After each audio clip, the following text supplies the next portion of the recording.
So, the last video I did was about my favorite episode of Samurai Jack, a cartoon from the early 2000s. The early 2000s were on the back end of the golden years of cartoons and thus had many classics. Today I'd like to talk about my personal favorite of these classics, Kim Possible. Kim Possible, the show that heavily inspired Phineas and Ferb.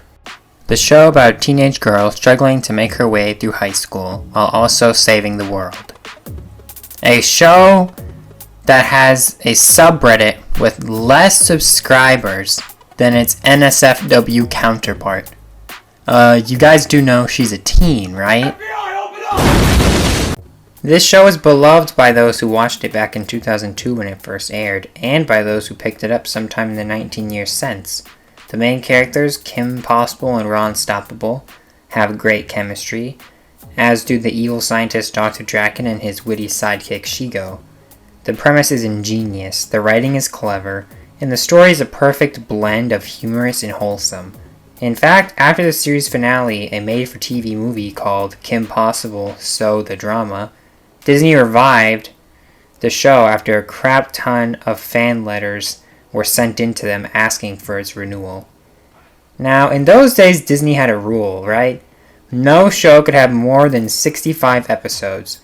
And this was why they ended Kim Possible after season 3. There were few exceptions to this rule, but once a show fell victim to it, it was unlikely to be saved. This show, however, given its popularity and the incredible amount of fan support behind it, was renewed for a fourth and final season despite this rule. So, naturally, this means the show has two different series finales, right? One being that made-for-TV movie and the other being the two-part finale of Season 4. Both are extremely enjoyable, but if you're a fan of the show, then you know they two are considerably different. So, which is better? That question is why you clicked on this video, right? I mean, it was in the title and on the thumbnail. But before I give you my opinion on the answer to that question, let's talk about them both and how they stand out from each other. First up, Kim Possible, So the Drama. This movie takes place shortly before and through the junior prom of Middleton High. Now, the entire show to this point centered on the friendship between Kim and Ron, and every so often alluded to the idea that they had feelings for each other, but this was never brought up specifically until now. And what better time to do so than the series finale, right? Or at least what you think's the series finale. Obviously, this movie is taking itself more seriously than the show normally does. The movie has Kim not wanting to go to prom with Ron because of the social hierarchy of the school, and she meets a new guy at the school and falls for him. Ron, who clearly has feelings for Kim, has to deal with this, and while his crazy antics concerning this are humorous, the heartbreak he feels is more than relatable to the viewer. I, for one, every time I've seen this movie, have felt really bad for him. He's being friend-zoned, which is a pretty tough thing to go through, something a lot of us can relate to. Meanwhile, Dr. Draken seems to be on another crazy, convoluted scheme, but he makes it clear early on that he actually does have a plan. One that Shigo has to piece together over the first half of the movie, as we do as well. For one of, if not the only time in the series, Dr. Draken has a legitimately good idea on how to take over the world. Dr. Draken buys a Mexican restaurant chain, Bueno Nacho, and he steals Cybertronic technology, which he uses to build an army of robots, which he then shrinks down and hands out as toys in the Bueno Nacho kids' meals throughout the globe. Is it just me, or is that like the perfect plan for a villain in a cartoon? Anyways, turns out Kim's crush is another one of these androids, leaving Kim feeling that nobody loves her, an idea that Ron immediately shoots down, admitting to her his true feelings. They get a second wind and fight Draken and Shigo again, Kim getting an awesome victory against her nemesis, and Ron finally getting Draken to say his name. The opposite of this being a running gag throughout the show. They return to the prom holding hands, and their friends, who apparently shipped them the whole time, cheer them on. They dance and kiss, ending their story. For now anyways. Now, obviously, being a movie, So the Drama paces itself as such, allowing it time to build the plot and expand on both Kim's new love and Ron's desire to be that for her. Ron's antics, especially his time at the poker table at the beginning, and his freak out on the news were hilarious, and as I said, his emotional trouble was, well, just that, emotional. Dr. Draken, as always, was hilarious, but this film does a good job of balancing his classic style of humor with a slightly more serious tone, given his better plan making him feel like far more of a threat than usual. Fitting for a finale. Kim's desire to adhere to the social hierarchy of the school is relatable and understandable, as were her feelings when she realized the boy of her dreams was anything but. The realization that what she had been looking for this whole time was right there beside her all along was heartwarming and sweet, and ending the show, or what they thought was ending the show, with their first real kiss was the perfect way to go. For a serious finale of a kids' cartoon, it doesn't get much better than this. Now, can the two-part season 4 finale, Graduation, top this? I gotta give credit to the writers. They had already done one series finale, and rather than repeating the structure of that movie, they took their second attempt a different direction. It still has the relationship between Kim and Ron at the forefront. In this finale, as they prepare to graduate, Ron is worried their relationship will fall apart as Kim goes to some great university and he doesn't.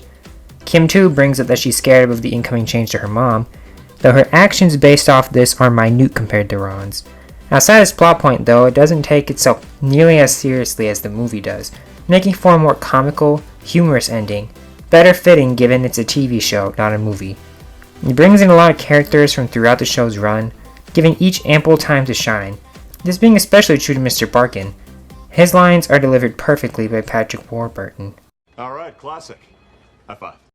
As the graduation begins, aliens invade and kidnap both Kim Possible and Dr. Draken, forcing them to work together. As always, their back and forth is quite humorous. Meanwhile, Ron and Shigo have to team up to rescue their kidnapped friends. Rather than have Dr. Draken and Shigo as their enemies here again, this finale forces them to work together, showing us that Shigo does actually care about Dr. Draken, even if she doesn't quite admit it. Dr. Draken realizes his flawed worldview after stating that when life gives him lemons, he complains about them. He comes up with another legitimate plan, much like in the previous finale, but this time it's a plan to save the world, not take it over. Their plan works, and they fight off the villains, this time Ron getting the epic final fight scene, though naturally it's far more comedic than Kim's was in So the Drama. They graduate and music plays as they ride their car off into the sky, much like the ending of Grease, and once again, the show ends as Kim and Ron share a kiss. Like I said, this finale prioritizes comedic enjoyment over emotional connection. Despite this though, it's sending a subtle message, one I didn't even notice the first time I saw it. In part 1, Ron is worried Kim will go off to some great college, leaving him in the dust. He tells her that as she goes off to the stars, leaving him on Earth, not to worry about him. He has it in his head that where she goes, he's incapable of following. However, when Kim is kidnapped and taken literally up to the stars, what does Ron do? He follows her up there, and they complete their mission together. And at the end, when the car starts to fly, they're both heading towards the stars, but she's not leaving him on Earth with the rest of her high school friends, no. He's right there by her side as they head off into the unknown. I just thought that was beautiful. So let's review, shall we? So the drama, being a movie, takes a more serious approach, leading to a more climactic final fight than one would otherwise expect from Kim Possible. Despite this, it is still pretty funny, though it makes sure never to take away from its more serious villain and more serious character development. It builds on the idea of there being something more between Kim and Ron, and ends the series with the emotional payoff of their first kiss. Graduation, being a 2-part episode, takes a more comedic approach, leading to a more comical fight. I mean, as cool as it was to see Ron master the power of, it was still quite hilarious to watch. It doesn't disregard its characters though, as both, mainly Ron, struggle with the inevitability of change, and the fear of how that could affect their relationship. It doesn't repeat the same structure of the previous finale either, as it tells a different story and puts our characters in different situations than they're normally used to. This especially being true for Shigo and Draken, as they're the heroes here rather than the villains. This shows Kim and Ron ride off into the unknown together, leading the viewer to wonder what will happen to them, But after realizing the deeper, more subtle message this episode is sending, the viewer knows they'll stick together no matter what. It too ends with the kiss. So, clearly, these two finales definitely stand out from each other. Thus, the answer to the question, which is better, really depends on your disposition. If you prefer humor, you'll probably like Graduation more. And if it's an emotional payoff you're after, then you'll probably say that So the Drama is the better ending. Me though, while I love them both, I would give Graduation the gold medal. Why? Well, because of that more subtle message it's sending. It's not in your face about what will happen to the future of these two characters.